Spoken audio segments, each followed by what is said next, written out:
النهارده جايه لكم بوصفه هتنقذكم جدا. بيتزا من غير عجن، من غير ما نلمس العجينه ولا نوسخ ايدينا. في اقل من 10 دقايق هتكون جاهزه معاكم. فلو بتكسلي تعجني وبتحتاري في الغداء او العشاء، الوصفه دي هتنفعك جدا. لايك وشير للفيديو، وما تنسوش تعملوا سبسكرايب عشان في سلسله وصفات سهله وسريعه لازم تتابعوها. عايزه اقول لكم كل المكونات بتاعتها موجوده في البيت، وهتعملوا عجينه هشه ومضمونه جدا وكمان من غير تخمير. عندي كوباية من المية الدافية، احط عليها معلقة كبيرة من السكر، وكمان معلقة كبيرة من الخميرة، وزودت كمان معلقة كبيرة من اللبن البودر. طبعا لو عندكم حطوه، بيحسن قوام العجينة وبيديها طعم حلو. بعد كده كسرت عليهم بيضة وهقلبهم بقى مع بعض بالويسك كده العادي بكل سهولة. احنا مش محتاجين مضرب ولا بلندر ولا اي حاجة، الوصفة سريعة ومنجزة جدا. زودت بقى عليها شوية من الزعتر، بفركهم كده عشان يطلع الريحة بتاعته، بيطعم بصراحة العجينة وبيليق جدا مع البيتزا. بحط كمان توم باودر، حاجة بسيطة كده، أقل من نص معلقة صغيرة. قلبت كل الحاجات دي كويس، وهضيف دلوقتي الدقيق. نزلت كده بأول كوباية من الدقيق، وعليها تاني كوباية، وكمان رشة من الملح حوالي نص معلقة صغيرة، ومعلقة صغيرة من البيكنج باودر. وكل التقليب النهاردة بالمضرب اليدوي، مش هنلمس العجينة خالص ولا هنتعب في عجينة سحرية كده. هتقلبي كله على بعضه، وهتطلعي لهم بأحلى بيتزا سريعة جدا. بنقلب واحدة واحدة كده لحد ما نفك كل التكتلات، بتنعم معانا كده على طول، مش هتاخد أي وقت. كل ما هتقلبي هتلاحظي ان العجينة بقت معاكي ناعمة ومطاطية، والقوام بتاعها بيكون متوسط بالشكل ده. انا حسيت ان المقدار ده هيبقى صغير على الصاج اللي هعمل فيه النهاردة، فزودت كمان نص كوباية من الدقيق ونص كوباية من المية. بقت معانا بالقوام اللي انتوا شايفينه ده. نركنها بقى على جنب لحد ما نعمل صوص البيتزا. هنعمله بمعجون صلصة الطماطم، احط منها 3 معالق كبار، وهزود عليها كمان 3 اكياس من الكاتشب الصغير ده، يعني بما يعادل حوالي معلقة كبيرة، وشوية من التوم البودرة والبصل البودرة. ظبطي بقى الملح والفلفل بتاعك، ورشة من الزعتر أهم حاجة. ونقلب بقى كده كل الحاجات دي الحلوة دي مع بعض، وكده أسرع صوص بيتزا. طعمه بجد بيبقى لذيذ جدا، لازم تجربوه. وهنا بقى جبت الصاج بتاعي، هفرش عليه ورقة زبدة، بس طبعا ممكن تحطوها في الصينية على طول، مش لازم ورق زبدة خالص. ظبطته كده وهرشه بشوية من الزيت احتياطي برضو.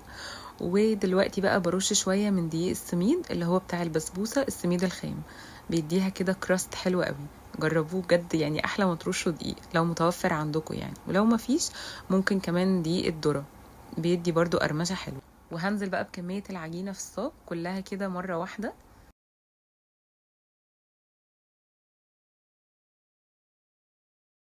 انا هنا كنت نسيت اضيف الزيت للعجينة، فحطيت كده حوالي معلقتين كبار وانا بفردها، ودخلتها كده في العجينة وانا بفردها على قد ما اقدر. يعني هي اصلا سايلة فبتندمج فيها على طول، وده كمان سهل عليا، يعني ساعدني في فردها بسهولة. خلاص بقى فردتها كده وظبطتها في الصاج. حطيت الصلصة في كيس تلاجة كده عشان اوزعه بسهولة. هوزع كده في الصاج كله بالراحة كده خالص. بقى هجيب سباتولا وابتدي افرد واحدة واحدة كده، اوزع في كل الصاج. اهم حاجة ان احنا نفرد العجينة كده، يعني سمك واحد في الصاج كله، عشان ما يبقاش فيه جزء رفيع وجزء سميك يعني. احلى حاجة بقى ان احنا نحط العجينة كده كلها في صاج واحد كبير كده، وعلى طول نسويها من غير اي مجهود. الصاج ده كان مقاسه 30 في 40، وطبعا ممكن نحطها في اي صينية عادية ومن غير ورق زبدة خالص. ندهن بس الصينية او الصاج كويس، ونرش السميد او الدقيق. خرمت بقى العجينة بتاعتي كده بالشوكة احتياطي برضو، عشان يعني ما تنفخش يعني في الفرن وترتفع زيادة عن اللزوم. هبتدي بقى انزل عليها بالجبن. حطيت كده ميكس من الجبن الشيدر والموتزاريلا. الكميات طبعا بقى والانواع حسب ما بتحبوا. كده كده العجينة طعمها بجد بيطلع تحفة. تحاولوا بقى تشوفوا ايه المتوفر عندكم في التلاجة وتحطوه.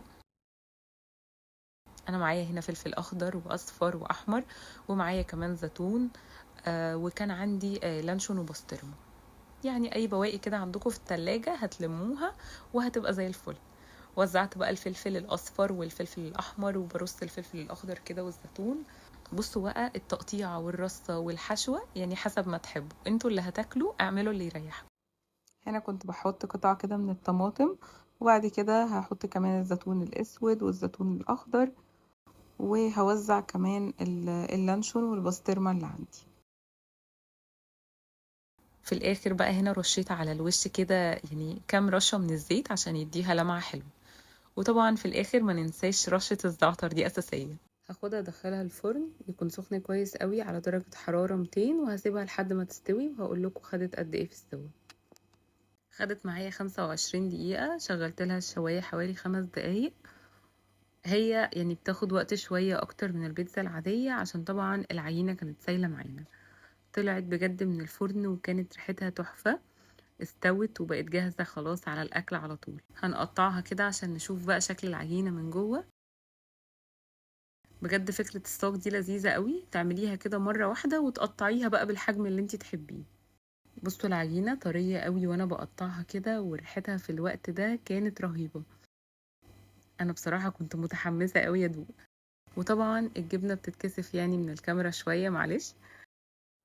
هتبقى فكرة حلوة قوي من افكار اللانش بوكس، سهلة وسريعة وكمان مغذية جدا. بتطلع معايا بقى من ورق الزبدة بكل سهولة. شوفوا بقى القطعة طرية جدا في ايدي، وكمان سمك العجينة طلع مظبوط جدا، طرية وهشة، والعجينة كمان اسفنجية وجبنة سايحة فيها كده وتحفة. رغم ان بعمل البيتزا العادية رهيبة وبتطلع تحفة جدا ومظبوطة، يعني توقعت ان دي مش هتعجبني، بس الصراحة لما جربتها عجبتني قوي، وسهلة ومنجزة وتقدري تعمليها في اي وقت ما عندكيش افكار جديدة او عايزة تعملي حاجة بسرعة. التسوية بتاعتها بجد طلعت تحفة، واخدة لون جميل كده من تحت، ومسامات العجينة مبينة قد ايه مستوية وناجحة جدا وجميلة. جربوها في اي وقت تكونوا مستعجلين وما عندكوش وقت، وكمان لو بتخافوا من العجين او مش بتظبط معاكوا الطريقة العادية، ما تنسوش بقى تشجعوني بلايك للوصفة وشير لكل اصحابكم، وتأكدوا كمان ان انتوا عاملين سبسكرايب، واستنوني في وصفات جديدة ان شاء الله.